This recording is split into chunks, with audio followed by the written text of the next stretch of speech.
Dengue मच्छर को police ने जब्त कर लिया है और उसे पैर में चोट आई है और उसके बीटाडिन पिल लगाकर उसके पैर को ठीक कर दिया है।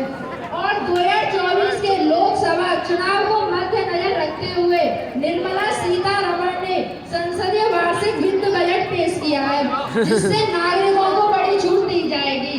गंजों के लिए 50% की केस तेल पर छूट, लंगड़ों के लिए जूतों पर 50% की छूट, गूंगों के लिए माइक पर बोलने के लिए 50% की छूट और बहरों के लिए रेडियो पर 50% की छूट दी जाएगी। यही नहीं, इन सभी नागरिकों को नौकरी देने का भी ऐलान किया है। देश की अन्य सीमाओं पर अंधों और बहरों को नौकरी दी जाएगी। अंधे तो निगरानी के लिए और बहरे आहट सुनेंगे और गूंगों को प्रवक्ता बना दिया जाएगा और लंगड़ों को कारगिल की चोटी पर चढ़ने के लिए कहा जाएगा। यही नहीं, इस वक्त की हम आपको बड़ी खबर बता दें कि मशहूर हलवाई चोरा के मशहूर हलवाई की दुकान पर कुछ समोसों ने मौके का फायदा उठाकर जलेबी से छेड़छाड़ कर दी और जलेबी की बड़ी बेटी को बड़ा गुस्सा आया और वह पुलिस में रिपोर्ट दर्ज कराने गई और उसने रिपोर्ट में लिखा कि मेरी छोटी बहन समोसों ने जलेबी से छेड़छाड़ी कर दी है और मैंने उससे कहा कि तुमने ऐसा क्यों कहा, तो समोसे ने कहा कि हम तो ऐसा ही करेंगे, तू रोक सकती है तो रोक ले। जब पुलिस उन्हें पकड़ने के लिए गई तो कुछ समोसे वहां से फरार हो गए और जब वो समोसे भागते भागते पुलिस की गाड़ी के नीचे आ गए और उनकी चटनी निकल गई और उन्हें हॉस्पिटल ले जाया गया तो उन्हें मृतक घोषित कर दिया। यही नहीं, इससे पूर्व घटना राया में भी हुई है। जाने माने हलवाई की दुकान पर जब हलवाई अपनी दुकान बंद करके जा रहा था तो रसगुल्लों ने फायदा उठाकर भरी बाल्टी में रखी रसमलाई में छलांग लगा दी और रसमलाई को तंग करने लगे। और जब दुकानदार ने अपनी दुकान खोली तो दुकानदार ने पूछा, रसमलाई तुझे क्या हुआ?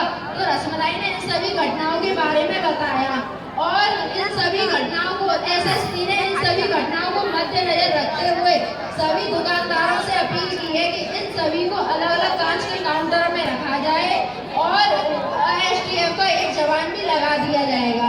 और देश के सभी नागरिकों से विनती है कि इन्हें अलग अलग रखकर खाएं, एक साथ न खाएं, नहीं आपके साथ भी ऐसा हो सकता है। यही नहीं, जब 9:45 पर यमुना एक्सप्रेसवे पर बूंदियों के लड्डुओं से भरा हुआ ट्रक आगे चल रही कार को ओवरटेक करने के चक्कर में डिवाइडर से टकरा गया, जिससे बूंदी के लड्डू काफी तेजी से नीचे लुढ़कते हुए कारब, किशनपुर और तेजा नगरा होते हुए शोरे पहुंचे। जब तक पुलिस पहुंची तो कुंटला लड्डू लापता थे। लड्डुओं की जांच पड़ताल करते करते जब पुलिस कारा पहुंची और उन्होंने श्रीमान ओमवीर जी के पेट में मशीन लगाकर चेक की तो उनके पेट में 250 लड्डू बरामद हुए, जिनमें से वो 200 लड्डू अभी साबुत बरामद थे। यही नहीं, जब पुलिस किशनपुर पहुंची तो मुकेश गुरु जी के पेट में 180 लड्डू बरामद हुए, ताज्जुब की बात तो जब पुलिस चोरा पहुंची, जाने माने देवी चरण जी के पेट में 500 लड्डू बरामद हुए और उन्होंने वो 500 के 500 लड्डुओं को पचा चुके थे। लोगों के पैरों के नीचे से जमीन तो तब खिसकी जब वो एमबीएस स्कूल के प्रिंसिपल के पेट में 1200 लड्डू 600 लड्डू तो पचा चुके थे, 600 लड्डू पचने के लिए तैयार बैठे थे। अब हम एक वृक्षारोपण अभियान के अंतर्गत एक नेताजी ने एक पेड़ का पौधा लगाया, जिसे उस बकरे ने खा लिया। नेताजी ने गुस्से में आकर उस बकरे को ही खा गए और फिर उस बकरे को खाकर कहते हैं जैसे का तैसा। अब हम आपको मौसम विभाग के बारे में बताएंगे।